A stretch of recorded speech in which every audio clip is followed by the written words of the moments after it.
when I think of Predator, I think about that scene where um, where Kevin Peter Hall, who's in the suit, he picks Arnold Schwarzenegger up and puts him against the tree, and you can Yeah, see Kevin Hall was 7'1", yeah, and I think Arnold's maybe 6'1".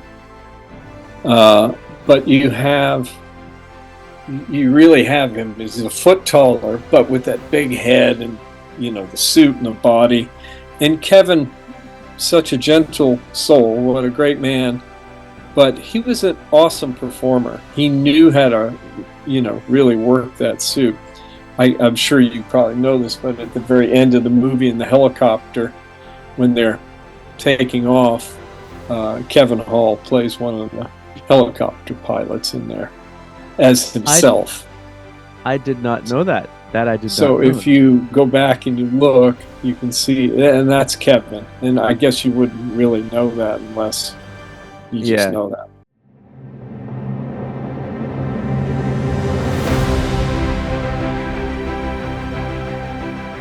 Well, good to have you again. Really excited to chat about one of my favorite films, Predator. Of course, Aliens is up there too, but Predator has a very special place for me, so really excited to chat about those two films. Well, cool. Yeah, they're great films. Sorry, go on. No, I was going to say, they're just great films. What an opportunity to be involved. 100%. Did you just see the new trailer for the upcoming Alien movie, the Romulus one? No, I haven't seen it yet. That looks interesting. It looks better than a lot of other Alien films after, like the first one, the Ridley Scott one, James Cameron one, were the best ones. And after that, it's been sort of up and down. This looks pretty good. So we'll see how that is. Yeah, I think Legacy Effects worked on that one. Oh, okay, did they? Yeah, Yeah. It looks very non-CGI, at least from the trailer. Yeah. So that would be really cool to see. Well, I'll have to check it out. Yeah. Let's start with Predator. Just the genesis of how, I mean, I know you've been working with, Aliens came before Predator, so you had been working with Stan Winston and the team and everybody, but just the how you first heard about the project and getting involved in it, just the beginning of it, would be great to hear that. Well, from what I recall, it came through Arnold Schwarzenegger because the original Predator, for whatever reason, it wasn't working for them. And they really didn't know what they were going to do because they had a movie and they thought, oh, are we going to change this to Arnold and these SEAL team-ish kind of guys into like Arnold versus the Sandinistas in the jungle, because they didn't really have a monster that was with what they wanted. And so because of our relationship with Arnold, I think he talked to Joel Silver, the producer, and said, you should talk to Stan. He can make a monster for you. And so that's sort of what happened.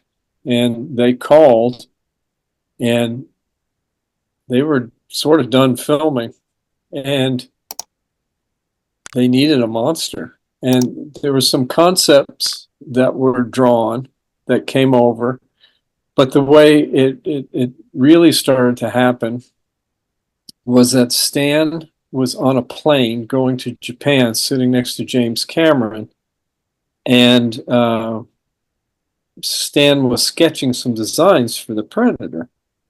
And Jim said something like, it'd be really cool if it had some mandibles. And so Stan started sketching in some mandibles too, because there's the big reveal with the mask and then the Predator underneath. And so there was Stan did a bunch of drawings. When he got back to the shop, if I remember right, Steve Wang did some concept art of like what the whole body might look like. I remember bringing in a Rastafarian book because we were trying to figure out what to do with these dreadlocks. And I thought that could be cool if it had a bunch of those. So Stan started drawing and he turned the dreadlocks into more of these tendril type things. So it kind of had happened fast too. If I remember right, we didn't have much time at all to do this. And hats off to Steve Wang and Matt Rose. They really took the bull by the horns and were going kind of nutty, sculpting all of that. We had just finished Monster Squad, or we are finishing it up. And Steve Wang had done a really cool paint job on the Gill Man. And so he was very keen to work out what the Predator would look like. And I mean, it was all hands on deck. I remember sculpting a pair of feet for it in like a day or two. And all of us jumping in on the body, trying to get it done and into molds, because we really had a very, very short time frame to get that one done. And we were in the middle of something else, and I don't remember what it was at the time, because I was working on whatever that other film was, and Sure. kept getting pulled in to, help out and get the Predator finished. Right. But it was one of these magic cinematic moments where everything kind of came together, and I think the creature turned out magnificent, and I think it lives up to the hype. I mean, once the mask comes off and you see his face, it's like, wow. Yeah, it's pretty cool. It is cool, and I do agree. It lives to the hype even to this day, and it hasn't aged one bit. You mentioned earlier that the filming had been done and they didn't have a monster. Is that correct? Well, they had a monster. I think Steve Johnson did something for them, sort of a dog-legged creature version. I wasn't there, so I don't know Right. exactly what happened. But they did not have a creature. They had the Greenberg stuff, which was, the camouflage look. Right, right, right. That was established, and that was working for them. R. Greenberg and Associates out of New York, I think, kind of came up with that camouflage look, which was utilized very well in the film. But they didn't really have a creature that was working out for them. So they called Stan, on Arnold's recommendation. One thing about that film, well, I shouldn't say one thing, but many things. Like you said, everything fell into place, right? So you have Arnold Schwarzenegger, who was like the star at the time after Terminator 1. I think he had done Commando as well, if my memory serves me Yes, he right. had. Yes. And you have someone that well built, and to create a creature that's going to go against him, and not only in the script, but it needs to look and feel like this guy, this alien monster can take him down, right? Yeah. And then Ellen Silvestri's music, right? That really made the film to another level, I think. But yeah, I know when I think of Predator, I think about that scene um, where Kevin Peter Hall, who's in the suit, he picks Arnold Schwarzenegger up and puts him against the tree, and you can Yeah. see the Kevin smoke. Hall was 7'1", Yeah, and I think Arnold's maybe 6'1". Uh, but you really have him. He's a foot taller, but with that big head and the suit and the body. And Kevin, such a gentle soul, what a great man. But he was an awesome performer. He knew how to, really work that suit. I'm sure you probably know this, but at the very end of the movie in the helicopter, when they're taking off, Kevin Hall plays one of the helicopter pilots in there as I himself. I did not know that. That I did not So know. if you go back and you look, you can see, and that's Kevin. And I guess you wouldn't really know that unless you just Yeah. know that. But Kevin, he really brought that creature to life. He was such a trooper with it. It's whatever. I remember those contact lenses that we made for him. Those were those old, really hard plastic ones that were terrible, but he would tolerate it. We put them in, and they really help make the look of it because it's in that deep socket and it's his eyes, but with those contacts in there, those yellowy purple things that are, it really booms out. Uh, yeah, it's just one of the neat characters that just all came together, and it's all hands on deck trying to get it done, and it worked out. It really did. Speaking of Kevin Peter Hall, the same year when Predator came out, also Harry and the Hendersons came out.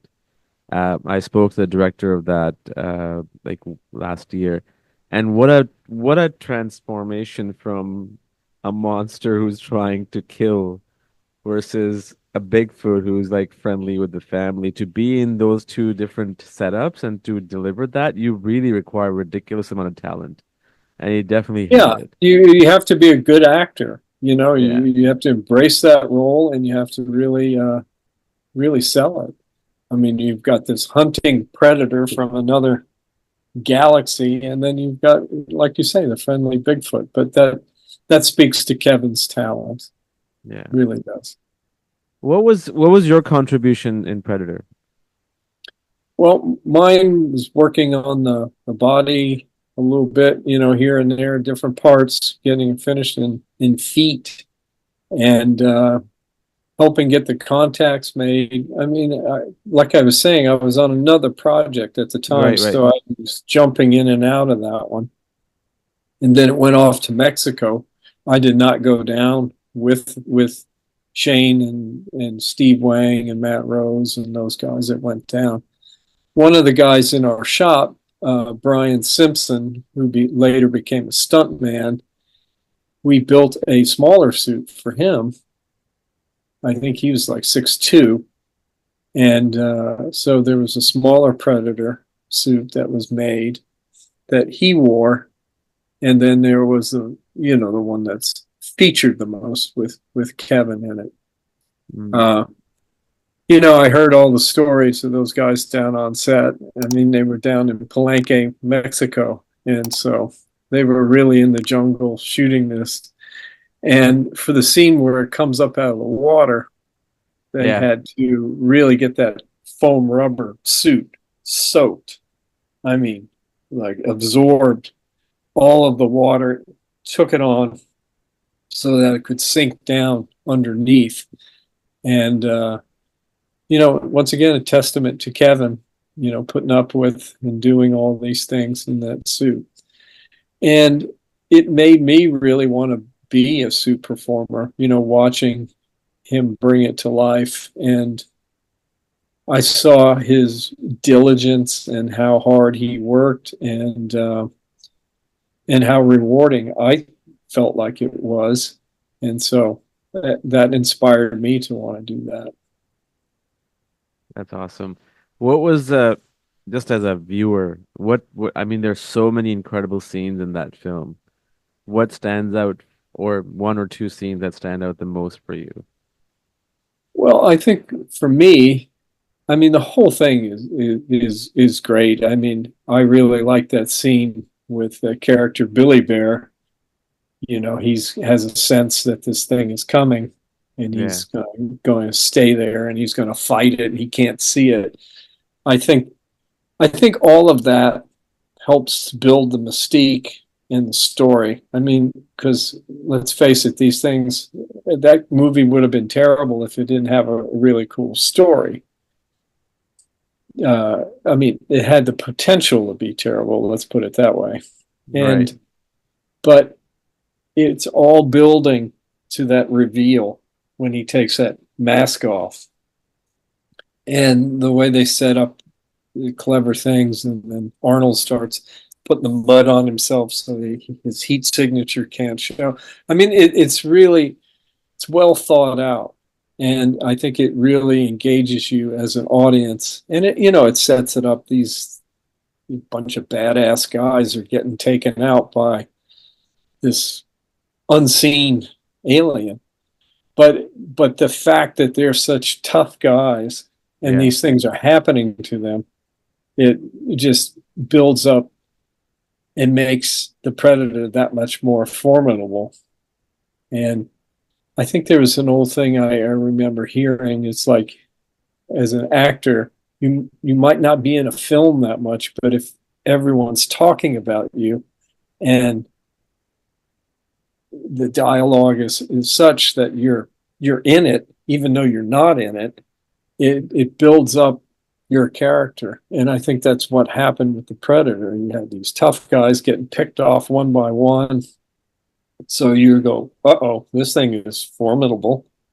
And then once it starts to reveal itself, it has the glitch after the water. And it's just really clever, engaging writing. Yeah, and I think that the mystique, kind of like what the shark in Jaws was, right? You don't see the shark until the last act. Here it was at three different levels. So you don't know, you Yeah, just see the view, the heat signature first. You don't know what right. this is. Then you see the camouflage. Then you see it coming out of water. Then you see the helmet or the mask coming off. I mean, it was just so many levels of reveal that Kept you just kept kept building. getting excited. Yeah, that's what's so amazing about it. Mm-hmm.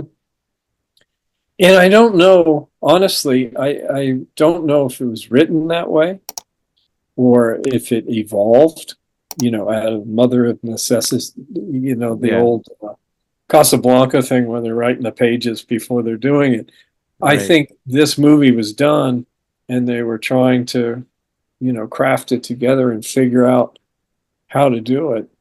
And I don't know, just is sort of magic how it all fell into place. Really good. Yeah, it really is. And since then there hasn't been a good Predator movie, even though they tried, many, No, many times. Predator 2 was okay. Then I don't even know how many they made in between, there was like Alien versus Predator, and there was one by Shane Black. Was it Shane who did it? I think eight, yeah. 9 years ago.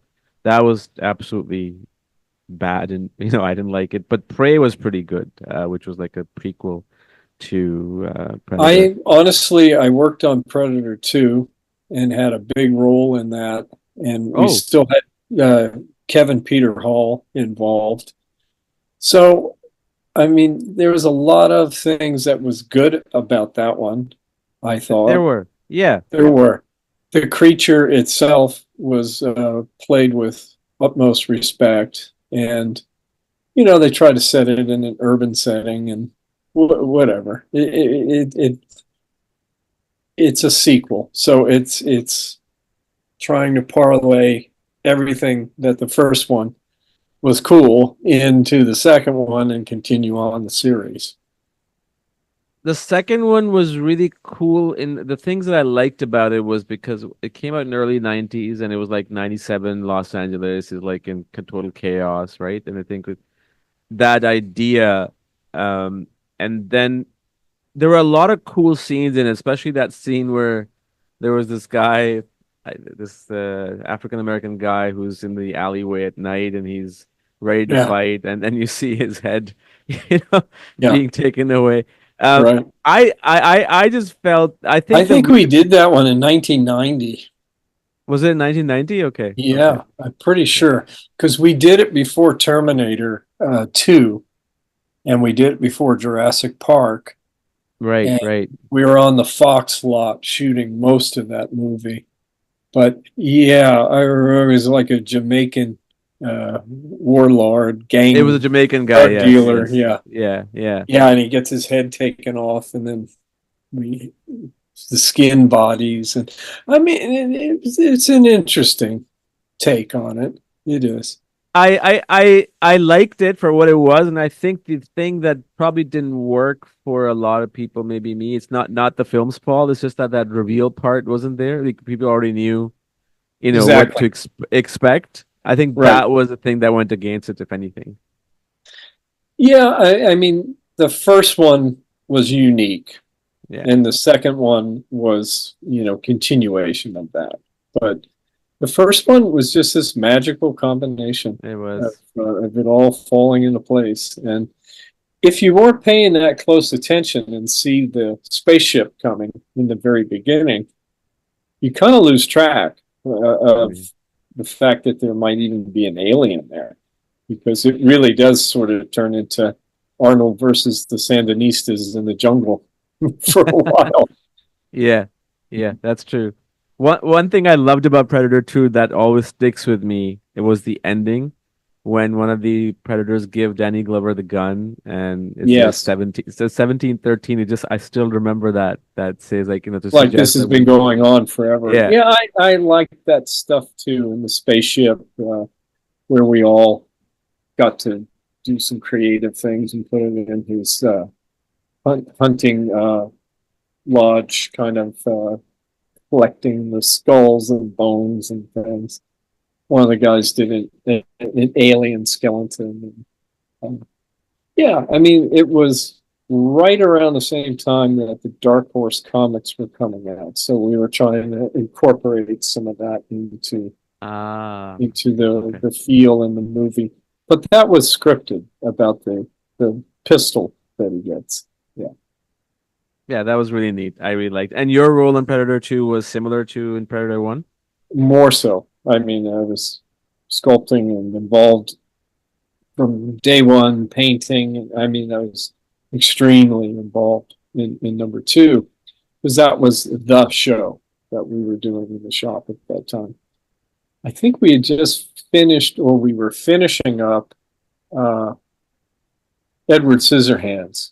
So we were over there on the Fox lot, and we found this guy that was working in the wood shop named Vincent. He was like 6'9", and we said, he'd be a good one to to get, because there was multiple predators that were appearing in that movie. So we never found anybody like Kevin, But yeah, Vincent was 6'9", so that's pretty physically imposing. Yeah. You mentioned Edward Scissorhand, and I get goosebumps whenever you see the titles of the film, and we've talked about this before, that you worked on. It's like it's crazy that, we grew up with not just me, so many of the people have grown up with these films. It's insane. And you've said this again many times before that, you're very blessed and privileged to have worked on these films and with such great directors. I can just never get over it. I mean, your body of work is incredible. I just No, yeah. when I'm thinking about that time frame, it was Edward Scissorhands, Predator 2, and before that, like you say, we had Aliens, we had the first Predator, and then we followed those up with T2, and then Jurassic Park. It was quite Yeah, the time. it's crazy, crazy titles. Crazy titles. I was Yeah. actually I was watching something about Edward Scissorhand the other day. I don't know which actor it was. I think if I'm not mistaken, it possibly was Gary Oldman. He was I could be wrong. I just saw one of those interview clips. Um, they were offered Edward Scissorhand, and he said read the script like, what is this? Like, it doesn't make any sense. And then he saw the trailer, and then he's like, oh, okay, I made a mistake.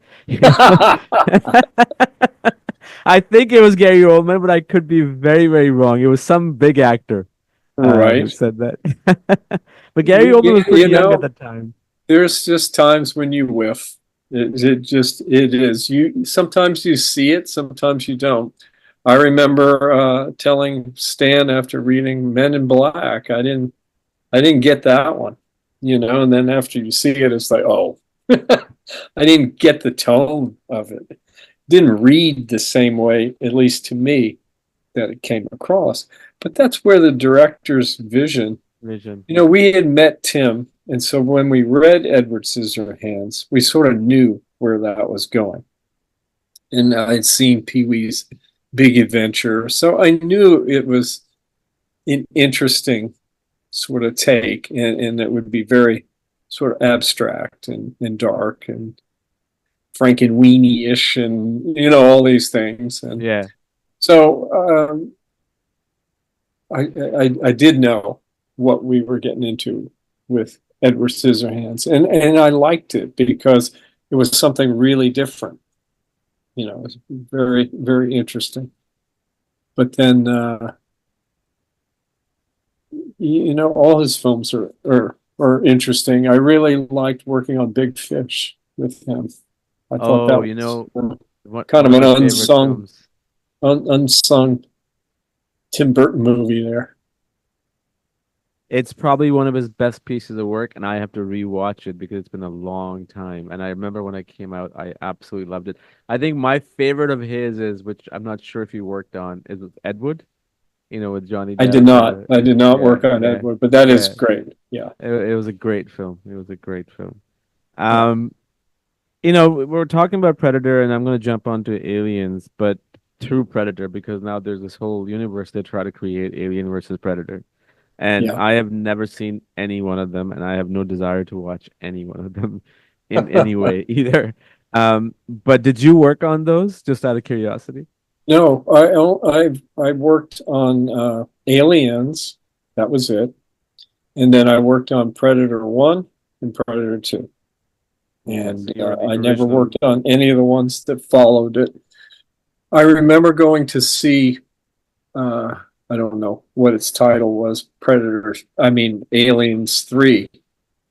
And Oh, it's it's, David Fincher who directed it. yeah, it Yeah. was a well done movie, but we had just lived through trying to save Newt and Sigourney Weaver and the Hicks character, Michael Biehn, and then two of them end up dead in the first 5 seconds of the next movie.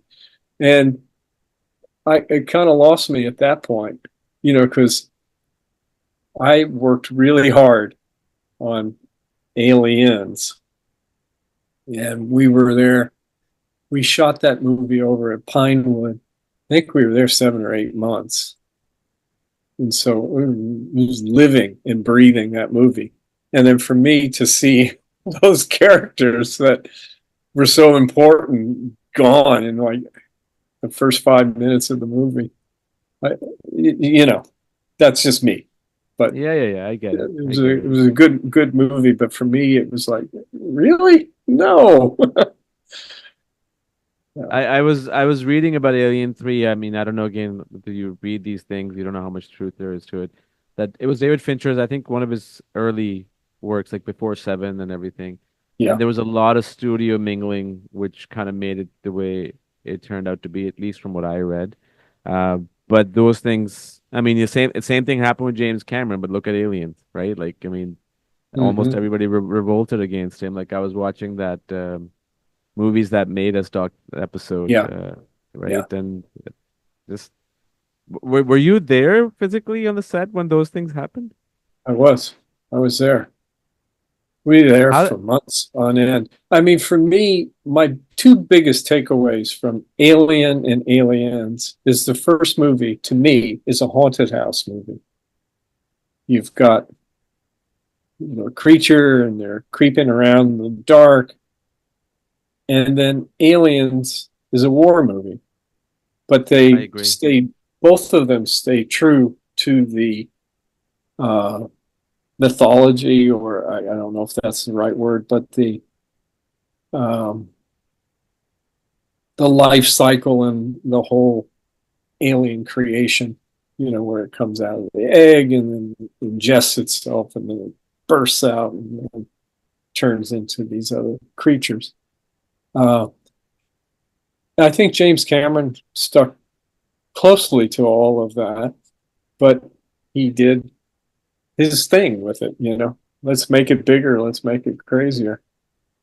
That scene with that smart weapon that they place in that one hallway, Right. and once it runs out of ammo, that's another one of those things like in Predator that you realize, oh, we're up against a formidable adversary here, because now we've expended all this ammunition and the machine is still going, but there's no more ammo for it, and you know they're still coming. So it's like, uh-oh.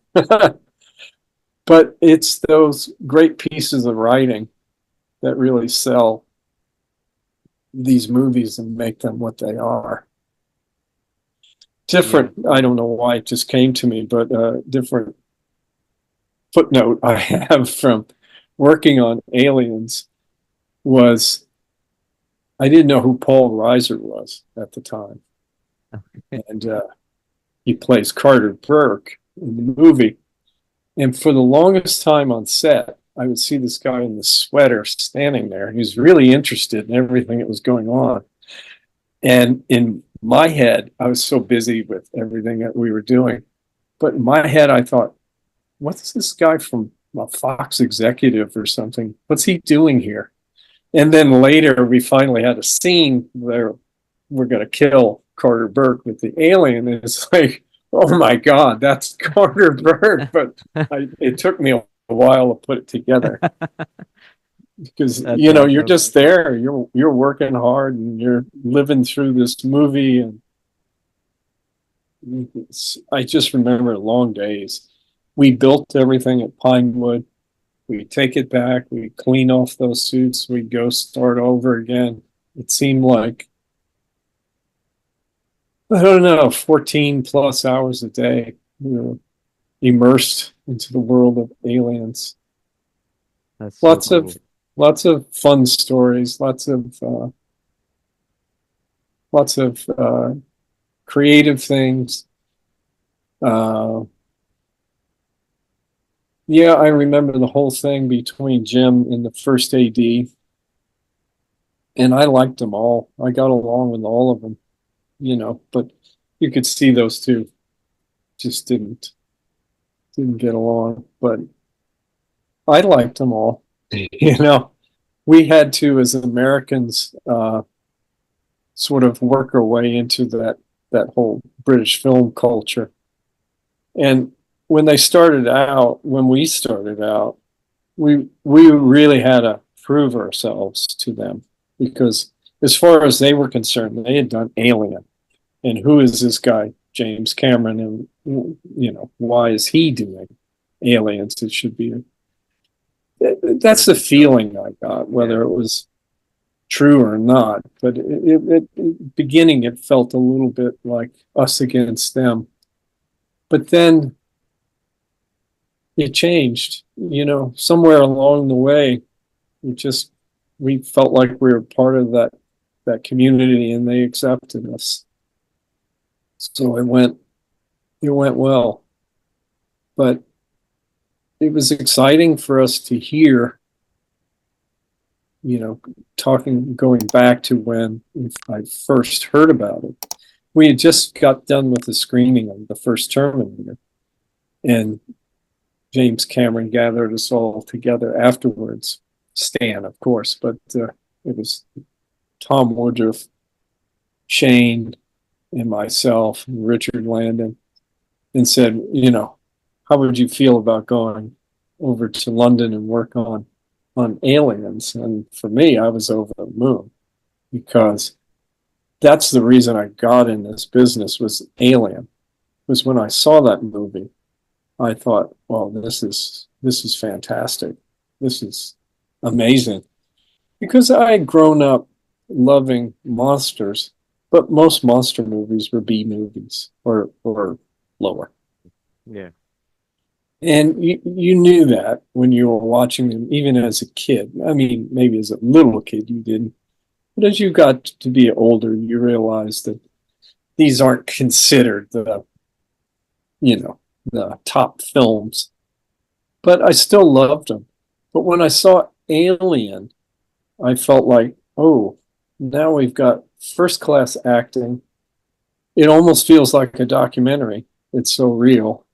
Yeah. And the actors are amazing. The direction, the story, the production design. It's like, this is first class now. And it really inspired me at that point I got to be part of this this film renaissance. It seemed like that was going on. Wow. You know, James Cameron, it's his, I'm kind of going off tangent here, but his arc is so incredible too, that how he used to drive a truck in Ontario, Canada. That's where I'm from, like just like an hour away from here. And then the whole story about the piranha, I think the movie, the sequel it was or something, and then he ended up making Terminator, Aliens, True Lies, Titanic, Avatar, Terminator 2. I mean, it's insane, and I think it goes back to what you were saying, the amount of commitment and time you have to give in. Everybody sees the final result, right? Like you don't see the back end work, just in Right. life in general too. It's just immense amount of work. Not just him, the entire team. You know, Stan, everybody else on your team. It's a collaborative effort, and that's why we enjoy the movies that you guys are part of, because it was truly a collaborative effort. It was filmmaking to have it work and to have it really work well. It is a collaborative effort. It's a big team effort, and you know, it's got to have a great director at the helm, and it's got to have a great story. If it's got a great director, great story, and then everyone else lives up to that billing, you know, you've got good actors and you've got good special effects, but all of these things are there to help tell the story. So if the story Yeah, is great and the vision behind it is great, because STEM, you know, I guess in a way, James Cameron was my film school, starting with the Terminator, then going off on Aliens, and then T2. I mean, that's sort of, and Stan Winston. Those two guys were my film school, the way I on the job training really was. But I that's wouldn't have had incredible. it any other way. Did you ever get to work with Ridley? I sat in a meeting with Ridley, I think for Prometheus for, I don't know, 4 hours. So no, I never worked on a movie with him, but I did. Was doing a pitch and listening to him talk. He's an interesting guy. There's no doubt, Yeah. no doubt. No, the reason I asked was because you got into what you do because of the first Alien, which was directed by him. Oh, I but would have loved to have worked with Ridley, but no, I did not. I didn't get to do that. that's okay. I mean, you've had a very vast career. I have, yeah. Uh, I can you know, say I met him and talked with him in depth for hours. So good enough.